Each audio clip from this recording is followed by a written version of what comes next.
Hello students, in today's class we will be talking about remaining colligative properties of dilute solutions. Before starting off further, let's revise what colligative properties means. जो colligative properties हम last class में पढ़ रहे थे वो colligative properties का मतलब क्या है? तो colligative properties homogeneous dilute solution की वो फिजिकल प्रॉपर्टीज़ हैं जो हमेशा अमाउंट ऑफ सॉल्यूट पे डिपेंड करेंगी।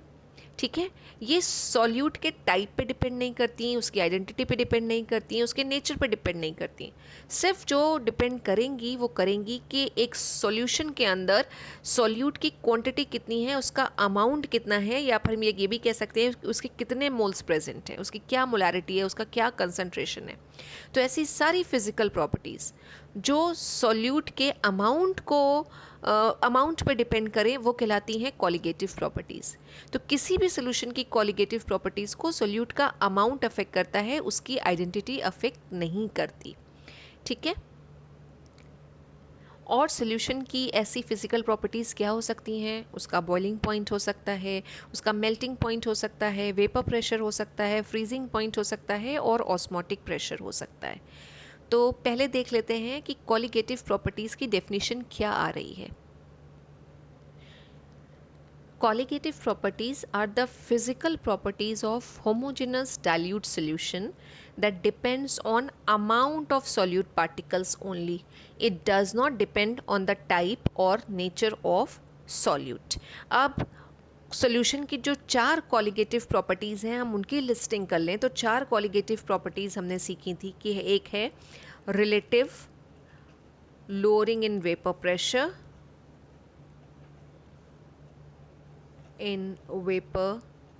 प्रेशर जिसको हम शॉर्ट में लिख सकते हैं RLVP, relative lowering in vapour pressure. दूसरी है elevation in boiling point, elevation in BP boiling point. तीसरी है depression in freezing point, depression in FP जो है फ्रीजिंग पॉइंट। और चौथी प्रॉपर्टी बड़ी एक्सक्लूसिव सी स्पेशल सी है, वो है ऑस्मोटिक प्रेशर। अब ये क्यों है स्पेशल सी? क्योंकि बेसिकली हम पढ़ेंगे कि इस प्रॉपर्टी या इस कॉलिगेटिव प्रॉपर्टी का एडवांटेज इनसे ज़्यादा है। यानी जब हम कैलकुलेशंस की बात करते हैं तो ये ऑस्मोटिक प्रेशर हमें ज़्यादा अच्छे रिजल्ट्स देती है। तो ये 4 कॉलिगेटिव प्रॉपर्टीज़ हो गई जिनमें से 2 आप पढ़ चुके हैं, relative lowering in vapour pressure और एलिवेशन इन बॉइलिंग पॉइंट। हमें यही 2 बाकी की प्रॉपर्टीज़ डिस्कस करना है, depression in freezing point and osmotic pressure. अब क्वेश्चन ये भी आता है कि हम कॉलिगेटिव प्रॉपर्टीज़ पढ़ ही क्यों रहे हैं, कॉलिगेटिव प्रॉपर्टीज़ की क्या इंपॉर्टेंस है, हमें केमिस्ट्री में क्यों पढ़ाई जाती है।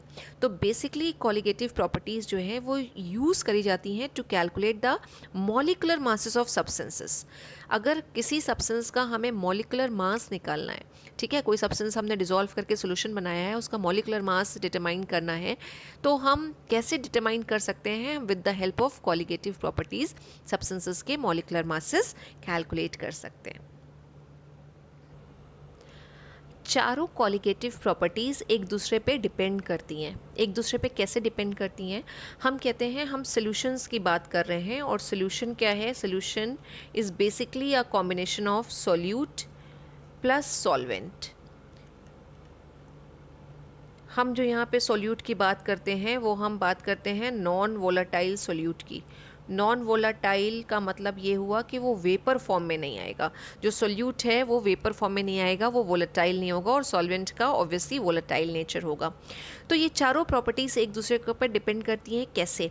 आपने पढ़ा है पहला relative lowering vapour pressure. Suppose हमारे पास एक प्योर सॉल्वेंट था, प्योर सॉल्वेंट जिसको हम वाटर बोल देते हैं, प्योर वाटर हमारे पास है, राइट। हमने क्या किया, उसमें सॉल्ट ऐड किया और एक सोल्यूशन बना लिया, या ये कहें कि सॉल्ट इतना ऐड किया कि हमारे पास 10% सॉल्ट का सोल्यूशन बन के आ गया, राइट। अब जब हम वेपर प्रेशर की बात करेंगे तो जब प्योर वाटर होगा और उसको जब हम बॉईल करना शुरू करेंगे और उसकी वेपर्स बनना शुरू होंगी तो जो अपर सरफेस पे जो वाटर के मॉलिक्यूल्स होंगे वो वेपर में कन्वर्ट होना शुरू होंगे। तो जब प्योर सॉल्वेंट होगा तो ज़्यादा वेपर्स बनेंगी, क्योंकि वहाँ पे क्या होगा, सारे के सारे जो मॉलिक्यूल्स हैं वो सब सॉल्वेंट या वाटर के मॉलिक्यूल्स हैं। लेकिन अब अगर हमने उसके अंदर सॉल्ट ऐड कर दिया है, सॉल्ट जो कि एक नॉन वोलेटाइल सॉल्यूट है, हमने जब उसके अंदर सॉल्ट ऐड कर दिया तो सॉल्ट क्या करेगा, सॉल्वेंट के बीच बीच में पोजीशन ऑक्यूपाई कर लेगा, कम वेपर्स बनना शुरू होंगी। और अगर वेपर्स कम बन रही हैं, वेपर्स डिक्रीज कर रही हैं, तो ऑब्वियसली बात है उसका वेपर प्रेशर भी क्या होगा, डिक्रीज कर जाएगा। तो पहली प्रॉपर्टी आपने यही पढ़ी है, relative lowering in vapour pressure, जो आपने ये भी पढ़ा था कि is directly proportional to mole fraction of solute, यानी जितना एक सॉल्यूशन के अंदर सॉल्यूट का मोल फ्रैक्शन या अमाउंट बढ़ता चला जाएगा उतना ही वेपर प्रेशर जो है वो डिक्रीज करता जाएगा। ठीक है, अब वेपर प्रेशर डिक्रीज कर रहा है और अगर हमें बॉइलिंग पॉइंट की बात करनी है तो हमें वेपर प्रेशर और एटमॉस्फेरिक प्रेशर को बराबर करना होगा। तो वेपर प्रेशर बढ़ाने के लिए हमें वेपर्स बढ़ानी होंगी और वेपर्स बढ़ाने के लिए हम क्या करेंगे, फिर टेम्परेचर बढ़ाएंगे। और अगर हम टेम्परेचर बढ़ा रहे हैं तो फिर वो जो सोल्यूशन हमारा बन गया है जिसके अंदर हमने सॉल्ट ऐड किया है, राइट, तो वो क्या होगा, ज़्यादा टेम्परेचर पे बॉयल होगा। अब जब ज़्यादा टेम्परेचर पे बॉयल होगा तो इसका मतलब क्या हुआ, बॉइलिंग पॉइंट बढ़ गया या बॉइलिंग पॉइंट एलिवेट कर गया। तो दूसरी प्रॉपर्टी भी निकल के आ गई, एलिवेशन इन बॉइलिंग पॉइंट। इसी के साथ साथ जो तीसरी प्रॉपर्टी है, डिप्रेशन इन फ्रीजिंग पॉइंट। तो किसी भी सॉल्वेंट के अंदर अगर हम एक नॉन वोलेटाइल सॉल्यूट ऐड करते हैं तो डिप्रेशन इन फ्रीजिंग पॉइंट भी देखने को मिलता है, यानी कि फ्रीजिंग पॉइंट में डिप्रेशन, कमी आ जाती है, वो भी घट जाता है, कम हो जाता है। जैसे वेपर प्रेशर में हमने कहा था घट जाता है, वैसे ही ये हमारा जो फ्रीजिंग पॉइंट है ये भी घट जाएगा। ठीक है ना। अब लोअरिंग हम यहाँ वेपर प्रेशर के साथ यूज कर चुके थे, इसलिए हम फ्रीजिंग पॉइंट के साथ जो ये वर्ड यूज कर रहे हैं वो है डिप्रेशन। मतलब वही है फ्रीजिंग पॉइंट का कम होना, वो कहलाता है डिप्रेशन। तो किसी भी सॉल्वेंट के अंदर अगर हम ये एक नॉन वोलेटाइल सॉल्यूट ऐड कर रहे हैं जैसे कि सॉल्ट, राइट, तो हमें ये सारी चीज़ें देखने को मिलती हैं कि वो जो सोल्यूशन बन के आएगा इसका वेपर प्रेशर जो है वो डिक्रीज करेगा, इसका बॉइलिंग पॉइंट जो है सोल्यूशन का वो इंक्रीज करेगा, फिर हम जब फ्रीजिंग पॉइंट की बात करेंगे तो इसका फ्रीजिंग पॉइंट भी जो है वो डिक्रीज कर जाता है और इसी को हम बोलते हैं डिप्रेशन इन फ्रीजिंग पॉइंट। और यही चीज़ हमें डिटेल में समझनी है, ग्राफ के थ्रू और फिर फॉर्मूला के थ्रू। ठीक है, आपके लिए इंपॉर्टेंट क्या है, जितनी भी कॉलिगेटिव प्रॉपर्टीज़ आपने पढ़ी हैं बहुत ज़्यादा फॉर्मूलाज नहीं है, आपको फॉर्मूलाज ही याद रखने हैं क्योंकि आपको एग्जाम में न्यूमेरिकल मिलेगा उस पर बेस्ड। तो अगर फॉर्मूला आपको आता है तो आप न्यूमेरिकल सॉल्व कर सकते हो। तो यहाँ तक बात समझ में आई कि कॉलिगेटिव प्रॉपर्टीज़ क्या हैं, कितनी कॉलिगेटिव प्रॉपर्टीज़ हैं जो हम डाइल्यूट सॉल्यूशन के रिस्पेक्ट में बात करते हैं। और जो तीसरी कॉलिगेटिव प्रॉपर्टी हम बात कर रहे हैं डिप्रेशन इन फ्रीजिंग पॉइंट, उसका मतलब क्या है, नॉन वोलेटाइल सॉल्यूट ऐड करने से जो फ्रीजिंग पॉइंट घट रहा है, डिक्रीज हो रहा है, उसी को हम बोल रहे हैं डिप्रेशन इन फ्रीजिंग पॉइंट। जिसको हम एक एग्जाम्पल से भी समझ सकते हैं कि जब हम प्योर वाटर की बात करते हैं तो प्योर वाटर अगर सॉलिडिफाई होता है और आइस का फॉर्मेशन कर रहा है तो फ्रीजिंग पॉइंट जो आता है प्योर वाटर का वो क्या होता है, 0 डिग्री सेल्सियस।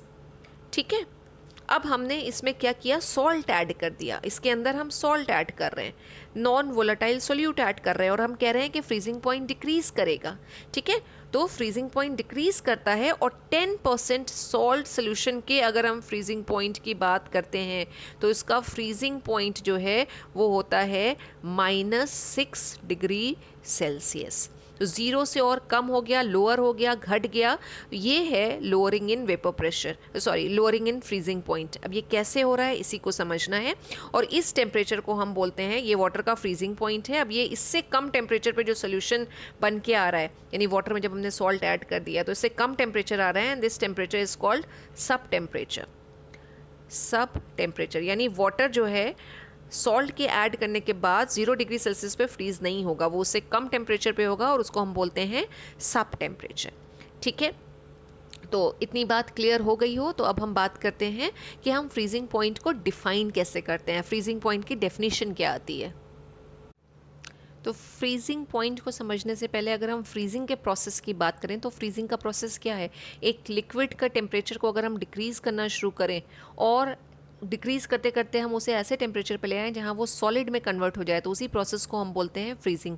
जैसे फॉर एग्जांपल हमारे पास लिक्विड स्टेट ऑफ वाटर अगर है और 0 डिग्री सेल्सियस पे क्या करेगा, वो आइस में कन्वर्ट हो जाएगा, अपने सॉलिड फॉर्म में आ जाएगा।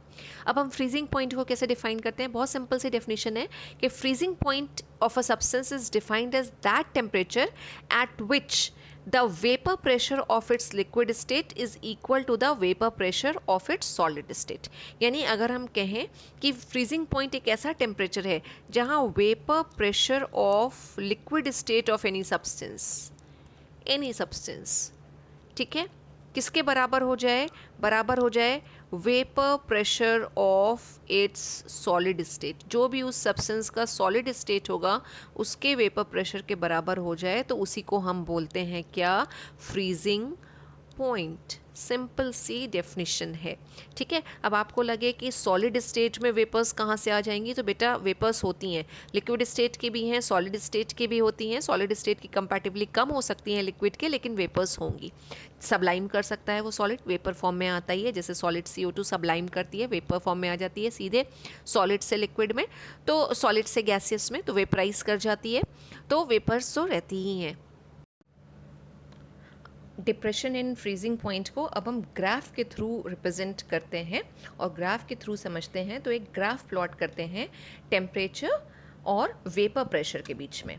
तो एक्सेस ड्रॉ कर लें हम, अगर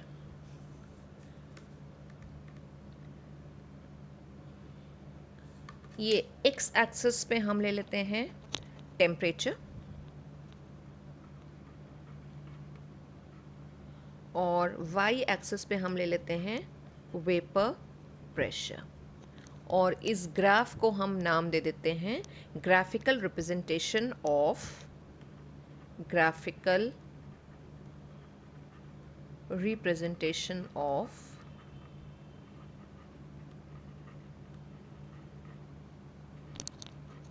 डिप्रेशन इन फ्रीजिंग पॉइंट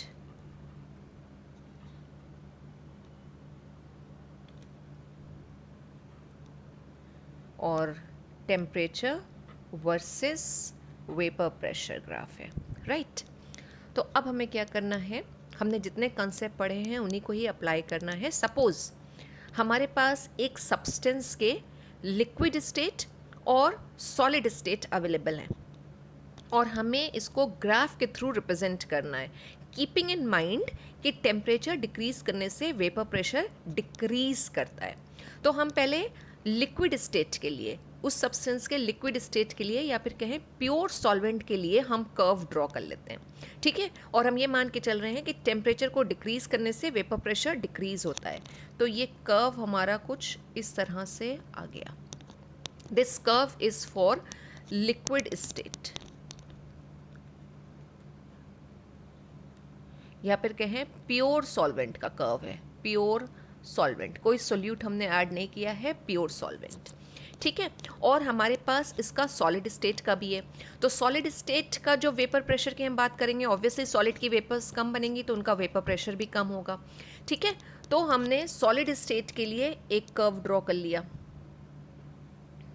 ये आ गया हमारा सॉलिड स्टेट का curve. This is for solid state, ठीक है। अब ये दोनों कर्व जिस पॉइंट पे इंटरसेक्ट कर रहे हैं, एक दूसरे को क्रॉस कर रहे हैं, तो इस पॉइंट पे ये कर्व लिक्विड स्टेट का और सॉलिड स्टेट का एक दूसरे को क्रॉस कर रहा है। तो ये पॉइंट जो है ये वो पॉइंट है जहाँ पे सॉलिड स्टेट और लिक्विड स्टेट एक सब्सटेंस की इक्विलिब्रियम में होंगी। यानी ये वो पॉइंट है जहाँ पे जो वेपर प्रेशर लिक्विड स्टेट का है और जो वेपर प्रेशर सॉलिड स्टेट का है वो बराबर हो जाएगा। तो ये किस टेम्परेचर पे बराबर हो रहा है इसको हम चेक कर लेते हैं। इस लाइन को यहाँ तक लाके यहाँ पे इस टेम्परेचर पे, ये टेम्परेचर हमने ले रखा है, इस टेम्परेचर पे लिक्विड स्टेट और सॉलिड स्टेट का वेपर प्रेशर बराबर है और ये प्योर सॉल्वेंट का टेम्परेचर है या फ्रीजिंग पॉइंट है। तो हम इसको कैसे डिनोट कर लेते हैं, हम इसको लिखते हैं T और F, ठीक है। यानी टेम्परेचर और ये फ्रीजिंग पॉइंट F, जैसे आपने TB यूज़ किया होगा बॉइलिंग पॉइंट के लिए। और जब प्योर होता है तो हम इसके ऊपर एक छोटा सा ये गोला बना देते हैं जिसको हम बोलते हैं नॉट। अब इसको कैसे पढ़ेंगे, दिस इज TF नॉट। तो TF नॉट यहाँ पे क्या है, TF not is basically TF not is equal to freezing point of pure solvent, pure solvent का फ्रीजिंग पॉइंट है, राइट। अब हम क्या करते हैं, इस प्योर सॉल्वेंट के अंदर नॉन वोलाटाइल सोल्यूट ऐड करते हैं। नॉन वोलाटाइल भी होना चाहिए और नॉन आयोनाइजेबल भी होना चाहिए। तो एक नॉन वोलाटाइल सोल्यूट को हमने ऐड किया, तो हमने क्या पढ़ा है relative lowering in vapour pressure में कि जब एक नॉन वोलाटाइल सोल्यूट ऐड किया जाता है तो जो वेपर प्रेशर है वो डिक्रीज करता है। लोअरिंग इन वेपर प्रेशर की बात हुई थी, यानी जो सोल्यूशन का कर्व बनकर आएगा वेपर प्रेशर के लिए, ठीक है, तो वो क्या होगा, प्योर सॉल्वेंट से नीचे आएगा। यानी अगर हम एक और कर्व बनाएं जो अब हम सोल्यूशन के लिए बनाएंगे तो वो उसके नीचे आएगा। ये this is for solution. Solution यानी हमने क्या किया है, सॉल्वेंट के अंदर नॉन वोलाटाइल सोल्यूट को ऐड कर दिया है और नॉन वोलाटाइल सोल्यूट ऐड करने से वेपर प्रेशर डिक्रीज कर गया। वेपर प्रेशर डिक्रीज कर रहा है तो जो कर्व आएगा वो प्योर सॉल्वेंट के नीचे से आएगा।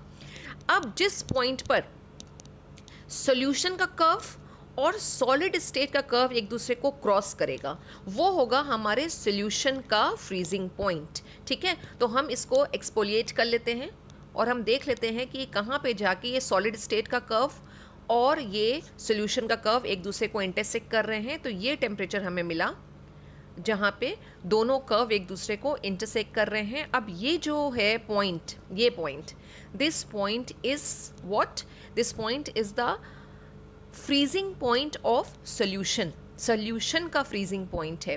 अब जब सॉल्यूशन के हम फ्रीजिंग पॉइंट की बात करते हैं तो हम इसको डिनोट करते हैं सिर्फ टी एफ से। तो टी एफ और टी एफ नॉट में क्या डिफरेंस है, T F not freezing point है प्योर सॉल्वेंट का और टी एफ क्या हो जाएगा, it will be freezing point of solution. Non volatile solute add करने के बाद जो टेम्परेचर हमें मिल रहा है उसको हम बोल रहे हैं फ्रीजिंग पॉइंट ऑफ सॉल्यूशन। अब इन दोनों के बीच का जो डिफरेंस होगा, यानी ये टेम्परेचर और ये टेम्परेचर, इन दोनों के बीच का ये जो डिफरेंस आ रहा है, this difference is denoted by delta. Difference को हमेशा डेल्टा से लिखते हैं और हम यहाँ पे रिप्रेजेंट करेंगे डेल्टा टी एफ, यानी difference in the freezing point of pure solvent minus freezing point of solution. अब इसको हम लिखें कैसे फॉर्मूला के फॉर्म में, तो it will be delta TF is equal to TF not minus TF। ठीक है, प्योर सॉल्वेंट का जो फ्रीजिंग पॉइंट है वो हमेशा ज़्यादा आएगा और सॉल्यूशन का जो फ्रीजिंग पॉइंट होगा वो हमेशा कम होगा। राइट, तो हम हमेशा बड़ी वैल्यू में से छोटी वैल्यू को माइनस करेंगे। ठीक, तो बड़ी वैल्यू कौन सी थी, ये नॉट वाली, और छोटी वैल्यू कौन सी है जिस पे नॉट नहीं लगा हुआ है। तो चेंज इन जो फ्रीजिंग पॉइंट है वो किस वजह से आया, because of adding of solute particle. Solute add करने से जो फ्रीजिंग है वो टफ हो जाती है। तो ये आ गया हमारा, अगर हमें डेल्टा टी एफ निकालना है तो हम डेल्टा टी एफ निकाल सकते हैं। ये फर्स्ट फॉर्मूला आ गया हमारे पास इस टॉपिक का, डिप्रेशन इन फ्रीजिंग पॉइंट का। तो फ्रीजिंग पॉइंट जितना कम हो रहा है उसको हम बोल रहे हैं डेल्टा टी एफ। तो डेल्टा टी एफ बेसिकली क्या है, depression in freezing point, depression in freezing point. Right, अब ये डिप्रेशन इन फ्रीजिंग किस पे डिपेंड करता है, यानी जो फ्रीजिंग पॉइंट में कमी आ रही है वो किसकी वजह से आ रही है, तो वो नॉन वोलेटाइल सोल्यूट ऐड करने की वजह से आ रही है। तो इट मीन्स कंक्लूजन क्या निकला कि हम जितना ज़्यादा नॉन वोलेटाइल सोल्यूट ऐड करते जाएंगे उतना ही फ्रीजिंग पॉइंट क्या होगा, कम होता चला जाएगा। तो इट मीन्स हम कह सकते हैं delta T F is directly proportional to concentration of solute. Solute के कंसंट्रेशन पर डिपेंड कर रहा है कि हमने उसमें सॉल्यूट कितना मिला रखा है, कितने उसके नंबर ऑफ मोल्स हैं। जितने मोल्स बढ़ते जाएंगे, जितना अमाउंट बढ़ता जाएगा, उतना ही फ्रीजिंग पॉइंट जो है वो कम होता चला जाएगा। ठीक है, अब हम इस कंसंट्रेशन टर्म के लिए यहाँ पे जितने कंसंट्रेशन टर्म्स हमने पढ़ रखे हैं उसमें से कौन सा टर्म लें, तो बेसिकली हम वो टर्म लेते हैं जो टेम्परेचर इंडिपेंडेंट होता है। मोलालिटी, मोलारिटी, नॉर्मेलिटी, जितने भी टर्म्स हमने पढ़े हैं उसमें से मोलालिटी, मोलालिटी जो है वो टेम्परेचर इंडिपेंडेंट होती है। तो instead of this concentration of solute हम यहाँ पे लिख सकते हैं delta T F is directly proportional to molality, molality जिसको हम स्मॉल m से रिप्रेजेंट करते हैं। और मोलालिटी को हम कैसे डिफाइन करते हैं, हम लिख सकते हैं delta T F is directly proportional to molality की डेफिनेशन के number of moles of non volatile solute present in, यानी कि divided by 1 kg of solvent, तो मास ऑफ सॉल्वेंट आ जाएगा। ठीक है, इन किलोग्राम। हमें पता है कि अगर ग्राम में लेना होता है तो फिर हम इसी वैल्यू को 1000 से डिवाइड कर देंगे, यहाँ इनटू करके 1000 लिख देंगे, दोनों में से कुछ भी कर सकते हैं, ठीक है। तो ये चीज़ हमारी आ गई। अब प्रोपोर्शनलिटी का साइन हमें रिमूव करना है, उसको रिमूव करने के लिए हमेशा एक कांस्टेंट लगाते हैं। तो यहाँ पे क्या कांस्टेंट आएगा, delta T F is equal to का निशान आ जाएगा, और अब हम जो कांस्टेंट ले रहे हैं वो है के एफ और मल्टीप्लाइड बाई मोलैलिटी। ये आ गया हमारा दूसरा फॉर्मूला, और यही फॉर्मूला यूज़ होगा जब हमें अपने न्यूमेरिकल सॉल्व करने होंगे, मोलर मासेस निकालने होंगे, जो भी सॉल्यूट है या सब्सटेंस है उसके, ठीक है। अब यहाँ पे के एफ है क्या, के एफ को अगर हम बोलें व्हाट इज के एफ, तो के एफ को हम बोलते हैं मोलल डिप्रेशन कांस्टेंट। और बहुत इंपॉर्टेंट चीज़ें याद रखिएगा, इसका एक दूसरा नाम भी है क्रायोस्कोपिक कांस्टेंट, क्रायोस्कोपिक कांस्टेंट। अब ये जो के एफ की वैल्यू है ये हर सॉल्वेंट के लिए अलग अलग होती है। बेसिकली के एफ की वैल्यू सॉल्वेंट पे डिपेंड करती है, तो it is different for different pure solvent, for different pure solvents, right. और इसको क्रायोस्कोपिक कांस्टेंट क्यों बोलते हैं, तो बेसिकली क्रायोस्कोपी जो है ये वो टेक्निक है जो यूज़ करी जाती है to determine the molecular masses of solute by measuring the freezing point. तो जिस टेक्निक से हम मॉलिक्यूलर मासेस निकाल रहे हैं, यानी फ्रीजिंग पॉइंट को मेजर करके जब हम मॉलिक्यूलर मासेस सोल्यूट के निकाल रहे हैं, तो the technique is called क्रायोस्कोपी technique, and this constant is called cryoscopic constant. तो क्रायोस्कोपी को अगर हम डिफाइन करें तो क्रायोस्कोपी है basically a technique which is used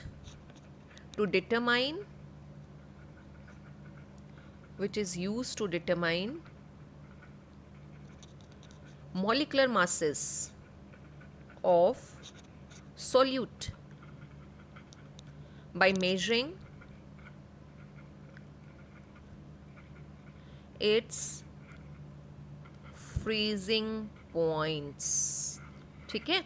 जैसे जब हम बॉइलिंग पॉइंट को मेजर करके और मॉलिक्यूलर मासेस निकालते हैं तो वो टेक्निक कहलाती है एब्यूलोस्कोपी, और ये टेक्निक कहलाती है क्रायोस्कोपी। तो आई होप आपको इतना बात समझ में आ गई होगी कि फॉर्मूला हमारा कहाँ से ड्राइव हुआ।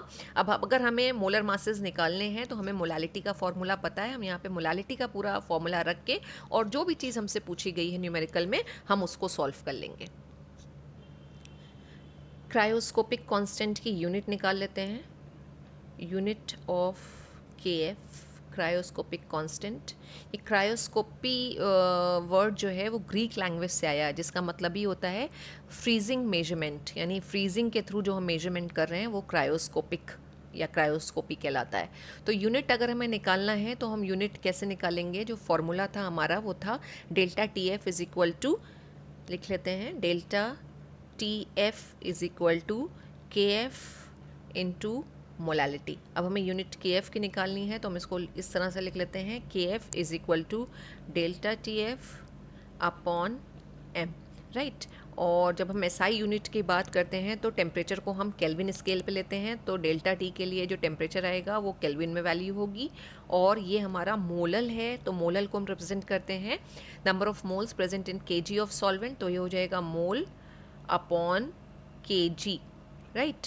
अब हम जब इसको चेंज करके लिखेंगे केजी हमारा ऊपर आ जाएगा, तो it will become kelvin KG पर मोल। ये आ गई इसकी यूनिट एसआई सिस्टम में, राइट, एसआई सिस्टम में। और आपको ये वैल्यूज़ जो है के एफ की वैल्यू जो भी सॉल्वेंट यूज़ हुआ होगा न्यूमेरिकल प्रॉब्लम में वहाँ पे ये प्रोवाइडेड रहेगी अलॉन्ग विद द यूनिट, ठीक है। Sometimes it is also written in the form of degree Celsius per molal, इस तरह से भी है लिखा होगा, लेकिन वो एसआई सिस्टम में ही यूनिट दी होती है केल्विन केजी पर मोल। तो ये तो हो गई यूनिट। अब एक क्वेश्चन आपसे एग्जाम में और पूछ लिया जाता है कि डिफाइन क्रायोस्कोपिक कांस्टेंट या फिर मोलल डिप्रेशन कांस्टेंट, यानी कि डिफाइन के एफ। अगर हमें के एफ को डिफाइन करना है तो हम कैसे डिफाइन करेंगे, तो अगर हम कहते हैं सोल्यूशन की मोलालिटी अगर 1 है, सोल्यूशन की मोलालिटी का मतलब क्या, 1 का मतलब क्या हुआ कि 1 mole of solute present in 1 kg और 1000 ग्राम ऑफ सॉल्वेंट। तो अगर सोल्यूशन 1 मोलल है हमारे पास तो delta T F is equal to K F into molality में अगर हम 1 की वैल्यू m की वैल्यू 1 रखेंगे तो delta T F is equal to आ गया के एफ के बराबर। तो हम इसको अब कैसे डिफाइन करें, तो इट इज़ डिफाइंड एज, या फिर molar depression constant K F can be defined as depression in freezing point of a solvent when 1 mole of a non-ionizable and non-volatile solute is dissolved in 1 kg of solvent। ये definition आ जाएगी KF की। KF की value I told you कि जितने भी pure solvent होंगे उनके लिए अलग अलग वैल्यू आती है, और ये कहाँ से वैल्यूज़ कांस्टेंट है, वैल्यू फिक्स रहेगी। जैसे फॉर एग्जांपल हम पहले बात कर लें कि अगर हम वाटर के KF की बात करते हैं, ठीक है, तो वाटर के केस में जो KF है इसकी वैल्यू है हमारे पास, KF मतलब क्या, वही मोलल एलिवेशन कांस्टेंट, इसकी वैल्यू आती है 1.86 केल्विन kg पर मोल। और एक कोई दूसरा सॉल्वेंट ले लेते हैं, इथाइल अल्कोहल ले लेते हैं, इथाइल अल्कोहल, और इथाइल अल्कोहल के लिए जब हम KF लिखते हैं तो इसकी वैल्यू वाटर से स्लाइटली हायर आ रही है, 1.99 केल्विन kg पर मोल। ठीक है, तो ये सब प्योर सॉल्वेंट्स के लिए है, प्योर वाटर के लिए, प्योर इथाइल अल्कोहल के लिए वैल्यू डिफर कर रही हैं। वैल्यूज़ आई कहाँ से हैं, तो वैल्यू बेसिकली थर्मोडायनामिक रिलेशनशिप से या थर्मोडायनामिक्स के थ्रू कैलकुलेट करी गई है। अब इसमें आपके लिए जो इम्पॉर्टेंट चीज़ है वो ये याद रखना है कि जब भी हम KF और KB को कंपेयर करते हैं, ठीक है, KB आपने पढ़ा था बॉइलिंग पॉइंट के साथ, तो जब भी हम दोनों को कंपेयर करते हैं तो KF की वैल्यू आप देखेंगे कि हमेशा ज़्यादा होती है KB की वैल्यू से। क्यों होती है हमें उसकी डिटेल में नहीं जाना है, लेकिन KF की वैल्यू ज़्यादा है KB से। और थर्मोडायनामिकली भी कैसे कैलकुलेट करते हैं वो सब फिजिक्स का पार्ट है। जो बच्चे अपना नीट JEE के लिए प्रिपेयर कर रहे होंगे वो देखेंगे कि वो थर्मोडायनामिक्स के थ्रू इसकी वैल्यूज़ निकालेंगे भी। ऐसे भी क्वेश्चन दिए रहते हैं जहाँ KF और KB की वैल्यूज़ निकालने को भी बोली जाती हैं। हमारे लिए बस बोर्ड के लिए इतना फॉर्मूला ही जानना ज़रूरी है कि delta TF is equal to KF into M, और हमारी प्रॉब्लम्स में हमें KF की वैल्यू प्रोवाइडेड रहेगी इफ़ रिक्वायर्ड, राइट। तो this is about your depression in freezing point. जो हम कॉलिगेटिव प्रॉपर्टी की बात कर रहे थे कि कॉलिगेटिव प्रॉपर्टीज़ वो प्रॉपर्टीज़ होती हैं सॉल्यूशन की, फिजिकल प्रॉपर्टीज़ जो अमाउंट ऑफ सॉल्यूट पे डिपेंड करती हैं, नेचर ऑफ द सॉल्यूट पे डिपेंड नहीं करती हैं। ठीक है, क्या सॉल्यूट है, कौन से टाइप का है, उसे कोई मतलब नहीं है, लेकिन अगर कंसंट्रेशन चेंज हो रहा है तो फिर प्रॉपर्टी भी चेंज हो जाएगी। यानी कि अगर हमारे पास 1 मोल ऑफ यूरिया हो और 1 मोल ऑफ सुक्रोज हो, दोनों बिल्कुल अलग अलग सब्सटेंसेस हैं, दोनों के अगर हम बात करते हैं मॉलिकुलर मास वो भी अलग है। यूरिया का मॉलिकुलर मास 60, सुक्रोज का मॉलिकुलर मास की बात करते हैं तो 342 ग्राम। ठीक है, दोनों को ही हमने 1 kg ऑफ वाटर में डिजोल्व कर रखा है, और दोनों के ही जब हम फ्रीजिंग पॉइंट की बात करेंगे तो वो फ्रीजिंग पॉइंट -1.86 डिग्री सेल्सियस आएगा, 0 डिग्री सेल्सियस नहीं होगा जो वाटर के लिए होता है। तो यूरिया और सुक्रोज दोनों बिल्कुल अलग अलग सब्सटेंसेस हैं, लेकिन both of them lower the freezing point of water by the same amount, और यही चीज़ कहलाती है कॉलिगेटिव प्रॉपर्टी ऑफ सोल्यूशन या फिर डाइल्यूट सोल्यूशन। तो अब हमने तो ये इस बात को समझ लिया, और लास्ट हम इसी में एक चीज़ और कर लेते हैं, इसका एप्लीकेशन पार्ट के। डेली लाइफ में जब हम इसके एप्लीकेशन की बात करते हैं तो हम कहाँ कहाँ इसके प्रिंसिपल को अप्लाई करते हैं।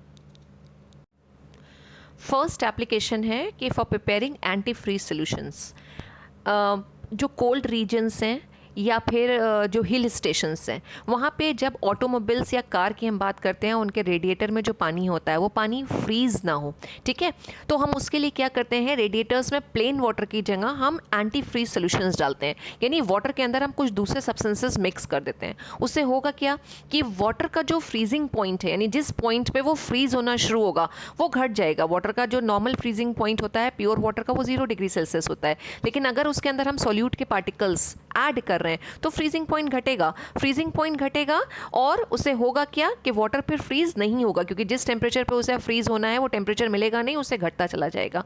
तो हम इस तरह से चेक कर सकते हैं कि कार के रेडिएटर्स या ऑटोमोबाइल्स के रेडिएटर्स उसमें पानी जो है वो फ्रीज ना होने पाए, ठीक है। और एंटी फ्रीज सोल्यूशन बनाए कैसे जाते हैं? सिंपल वाटर के अंदर कुछ सब्सटेंसेस जैसे कि इथिलीन ग्लाइकॉल या फिर ग्लिसरॉल को ऐड कर देते हैं। एक और है जो है पीजी, जिसे हम कहते हैं प्रोपिलीन ग्लाइकॉल।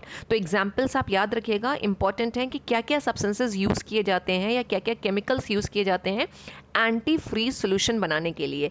ऐसे सॉल्यूशंस जो कि कार के रेडिएटर्स में यूज़ होंगे ऐसे रीजन्स में जहां सब जीरो टेम्परेचर रहता हो, यानी टेम्परेचर 0 डिग्री सेल्सियस या उससे कम हो। हम जितना फ्रीजिंग पॉइंट को घटाना चाहें वाटर के, हम उतना फ्रीजिंग पॉइंट डिक्रीज़ कर सकते हैं, क्योंकि हमें पता है कि हम जितना सॉल्यूट का अमाउंट बढ़ाते जाएंगे उतना ही ज़्यादा फ्रीजिंग पॉइंट जो वाटर का है वो लोअर होता चला जाएगा या कम होता चला जाएगा, ठीक है। तो इस तरह के एंटी फ्रीज सॉल्यूशंस ऑटोमोबाइल्स के रेडिएटर्स में यूज़ किए जाते हैं by adding some substances like ethylene glycol, glycerol etcetera. उसके बाद यही प्रॉपर्टी यूज़ करी जाती है de icing of roads and aircraft surfaces, यानी एरोप्लेन वगैरह के ऊपर अगर बर्फ़ जम गई है या सड़क पर अगर स्नोफॉल हुआ है और हमें अगर सड़क को क्लियर करना हो, डी आइसिंग करनी हो, तो हम क्या करते हैं? सिंपली फिर वही वाला प्रोसेस रहेगा कि सपोज मान लीजिए बर्फ़ गिरना शुरू हुई, टेम्परेचर जो है वो एटमॉस्फेयर का 0 डिग्री सेल्सियस है या माइनस में 4 डिग्री या 5 डिग्री जो भी टेम्परेचर है, ठीक है। हमें क्या करना है? हमें इतना टेम्परेचर ले आना है कि वो जो है 0 डिग्री सेल्सियस से और घटता चला जाए, यानी लोअरिंग करनी है हमें। तो लोअरिंग करने के लिए हम क्या करते हैं? बेसिकली उसके अंदर वही सोल्यूट वाला कंसेप्ट ऐड करने वाली चीज़ है, तो सोल्यूट का कंसेप्ट ऐड करते हैं। तो ऐसी जगहों पे जहाँ पे रोड को क्लियर करना होता है तो मोस्टली क्या करते हैं? NaCl का सोल्यूशन बना के बड़े बड़े टैंकर से स्प्रे कर दिया जाता है। कंसनट्रेशन कुछ भी रख सकते हैं, 10% NaCl, 20% NaCl, depending on the requirement कि वहाँ पे एटमॉस्फेयर में कितना टेम्परेचर है या हमें फ्रीजिंग पॉइंट को कितना घटाना है। अब वो होगा क्या? जब फ्रीजिंग पॉइंट घट जाएगा, सपोज हमने बात करी थी कि 10% NaCl सोल्यूशन जो है वो फ्रीजिंग पॉइंट को घटा के -6 डिग्री सेल्सियस पे ले आता है, राइट। तो अगर -6 डिग्री सेल्सियस पे आ गया तो उतना एटमॉस्फेयर का टेम्परेचर है ही नहीं, तो आइस जो होगी रोड पे पड़ी हुई वो क्या होगा? मेल्ट होना शुरू हो जाएगी और जितनी भी रोड्स हैं वो क्लियर हो जाएंगी। इसी तरह अगर एयरक्राफ्ट की सरफेस है या ट्रेन की सरफेसेस हैं उनके ऊपर बर्फ़ है तो भी हम सलाइन सोल्यूशंस या सॉल्ट के सोल्यूशंस बना के स्प्रे करते हैं और उस आइस को क्लियर कर देते हैं। तीसरा एप्लीकेशन पार्ट है कि जिस तरह से ये एंटी फ्रीज सोल्यूशन बनाने में यूज़ हो रहा था उसी तरह ये फ्रीजिंग मिक्सचर्स बनाने में भी यूज़ होता है। जो आइसक्रीम्स हम खाते हैं वो आइसक्रीम अगर हम नॉर्मल टेम्परेचर पे या रूम टेम्परेचर पे ले आएँ, बेसिकली आइसक्रीम में जो होगी सॉलिड फॉर्म में जब रहती है तो वो जमेगी किस पे? 0 डिग्री सेल्सियस टेम्परेचर पे ही जमेगी, राइट। और एटमॉस्फेयर में टेम्परेचर कितना होगा? ज़्यादा होगा, हम रूम टेम्परेचर मान के चले 30 डिग्री सेल्सियस है। तो during the preparation of ice creams उसके अंदर थोड़ा सा सॉल्ट भी ऐड किया जाता है। तो सॉल्ट का आइसक्रीम को अगर हम मान लें कि एक तरह का सोल्यूशन बन रहा है तो उसमें सॉल्ट का रोल क्या है? वो सॉल्ट क्या करेगा? उसके फ्रीजिंग पॉइंट को थोड़ा सा और डिक्रीज कर देगा। तो जो फ्रीजिंग मिक्सचर्स हैं वो भी प्रिपेयर किए जाते हैं लो टेम्परेचर्स क्रिएट करने के लिए, और ये लो टेम्परेचर्स की ज़रूरत कभी कभी हमें लैब में भी पड़ती है। और इस प्रॉपर्टी से, यानी कि अगर हम आइस और कॉमन सॉल्ट का मिक्सचर बना रहे हैं, फ्रीजिंग मिक्सचर बना रहे हैं, तो बहुत ही लो टेम्परेचर -33 डिग्री सेल्सियस तक हम टेम्परेचर को घटा सकते हैं या कम कर सकते हैं। तो ये एप्लीकेशन पार्ट हैं जो डेली लाइफ में यूज़ होते हैं कि एंटी फ्रीज सोल्यूशन बना रहे हैं, रोड की डी आइसिंग कर रहे हैं, रोड को क्लियर कर रहे हैं, वहाँ से सारी स्नो को हटा रहे हैं या बर्फ़ को हटा रहे हैं, और साथ ही साथ फ्रीजिंग मिक्सचर्स को प्रिपेयर करने के लिए भी यूज़ करते हैं।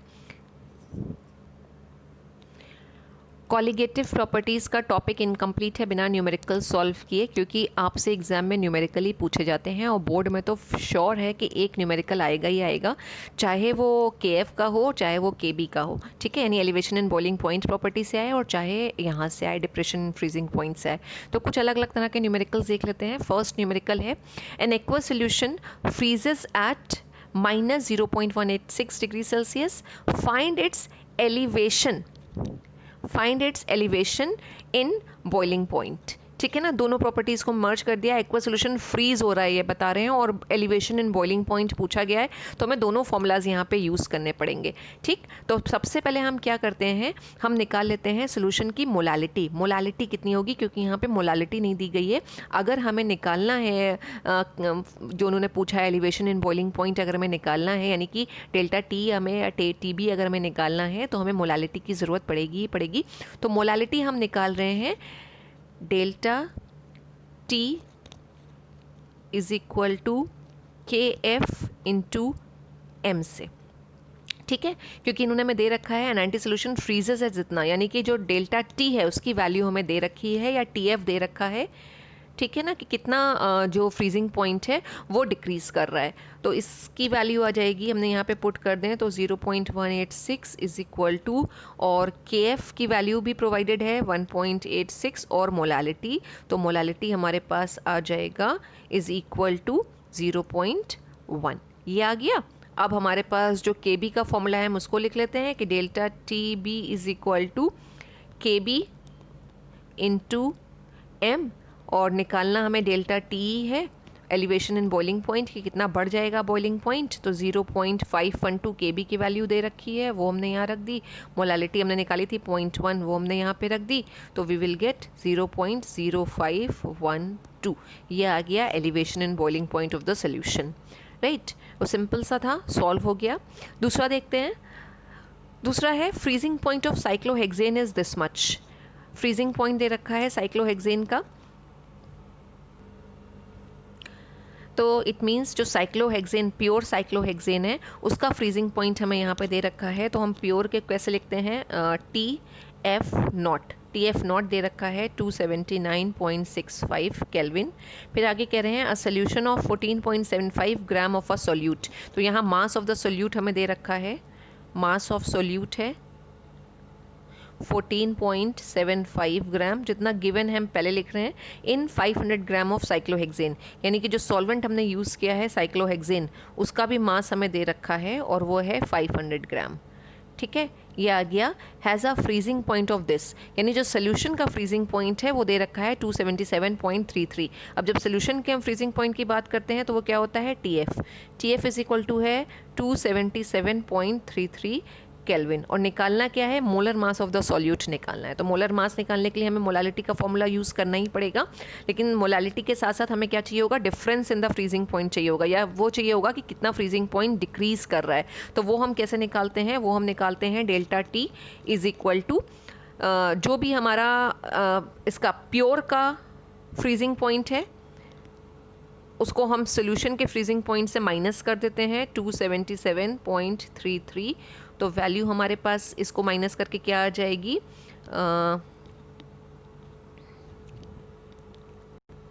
5 - 3 आ जाएगा 2, 6 - 3 3, और 279 2.32 केल्विन। ये निकल आई डेल्टा टी की हमारे पास वैल्यू। अब हम फॉर्मूला यूज़ कर लेंगे। फॉर्मूला क्या है, फॉर्मूला है delta T is equal to K F into molality, ठीक है। और मोलालिटी को हम जब रिप्लेस करेंगे तो मोलालिटी है मास of the solute, mass of solute, given mass of the solute upon molar mass of solute,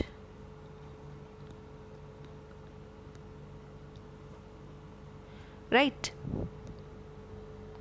present इन, यहाँ पे आ जाएगा मास ऑफ सॉल्वेंट, और मास ऑफ सॉल्वेंट एक्चुअली यहाँ ग्राम में दे रखा है तो हम यहाँ कर देते हैं इनटू 1000, ठीक है। अब हमें निकालना क्या है यहाँ पे, molar mass of the solute, यानी कि ये हमें वैल्यू निकालनी है।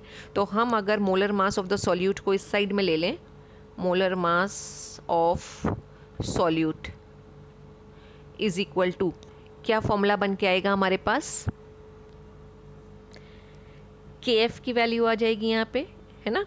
तो के एफ की वैल्यू हमारे पास क्या दे रखी है, 20.2 दे रखी है, और के एफ ऊपर आएगा, मास ऑफ द सॉल्यूट ऊपर आएगा, तो मास ऑफ द सॉल्यूट कितना दे रखा था, 14.75 दे रखा है, और 1000 ऊपर आएगा, ठीक है। और डिनोमिनेटर में क्या आएगा हमारे पास, डेल्टा टी आएगा। डेल्टा टी हमने कितना निकाला था, 2.32 निकाला था, और मास ऑफ द सॉल्वेंट आएगा, मास ऑफ द सॉल्वेंट कितना है, 500 है। अब इस पूरी वैल्यू को हम सॉल्व कर लें, सिंप्लीफाई करके आप कर सकते हैं, इस तरीके से आप सॉल्व कर लें, तो अप्रॉक्सीमेट जो कैलकुलेट करके इसकी वैल्यू आएगी वो है 256.85। ये आ गया molar mass of the solute, और यही हो गया हमारा answer. Let's see the last problem. Last problem है कि the normal freezing point of nitrobenzene is this, यानी कि नाइट्रोबेंजीन, प्योर नाइट्रोबेंजीन की बात कर रहे हैं जिसका फ्रीजिंग पॉइंट है 278.82, ठीक है। अब इसमें इन्होंने क्या किया, 0.25 molar solution of certain solute in nitrobenzene cause कर रहा है, ऐड किया तो उससे क्या हुआ, फ्रीजिंग पॉइंट डिप्रेशन हुआ, कितना हुआ 2 डिग्री हो रहा है। और इन्होंने कहा है कैलकुलेट KF फॉर नाइट्रोबेंजीन, हमें KF निकालना है नाइट्रोबेंजीन के लिए। फॉर्मूला हमने जो सीखा था वो वही रहना है, फॉर्मूला चेंज नहीं होना है। फॉर्मूला था delta T is equal to KF into M। ठीक है, अब क्या वैल्यूज़ हमें गिवन है और हमें किस तरह से रखना है, तो फ्रीजिंग पॉइंट डिप्रेशन जो हो रहा है वो 2 डिग्री का हो रहा है, यानी डेल्टा T कितना है, वो है हमारा 2। ठीक है, कैलकुलेट करना है KF, तो KF को हम एज इट इज़ रखेंगे। अब यहाँ बात हो रही है मोलालिटी की, और मोलालिटी हमें सीधे दे रखी है 0.25, मोलल सोल्यूशन है तो 0.25 हमने रख दिया। अब हम KF को सॉल्व कर लेते हैं, तो KF इज इक्वल टू कितना हो जाएगा, 2/0.25, राइट। इसको सॉल्व कर लीजिए, यू विल गेट 8, और यूनिट क्या आएगी, 2 यहाँ पे क्या था हमारा केल्विन, और या सीधे यूनिट रख लीजिए जो केल्विन kg पर मोल की हम बात करते हैं, वो हमारी यूनिट आ गई। यूनिट लिखना बहुत ज़रूरी है, CBSE में यूनिट के लिए अलग से मार्क्स होते हैं, तो यूनिट मत स्किप करिएगा। जहाँ पे यूनिट है, जैसे यहाँ हमने जब मोलर मास निकाला था तो कोई यूनिट नहीं थी, लेकिन जब हम यहाँ पे KF निकालें तो KF की यूनिट हमारे पास है, तो हमें यूनिट भी यहाँ पे पुट करनी है, तभी हमें अपने आंसर लिखना है। बिना यूनिट के अगर आप आंसर लिखेंगे तो आपके मार्क्स डिडक्ट हो जाएंगे। तो बेटा ये 3 अलग अलग तरह की हमने प्रॉब्लम्स कर ली, और आज की क्लास में हमने ये कॉलिगेटिव प्रॉपर्टी फिनिश कर ली। अब लास्ट कॉलिगेटिव प्रॉपर्टी रह गई है ऑस्मोटिक प्रेशर, जो हम नेक्स्ट क्लास में बात करेंगे। Thank you so much students.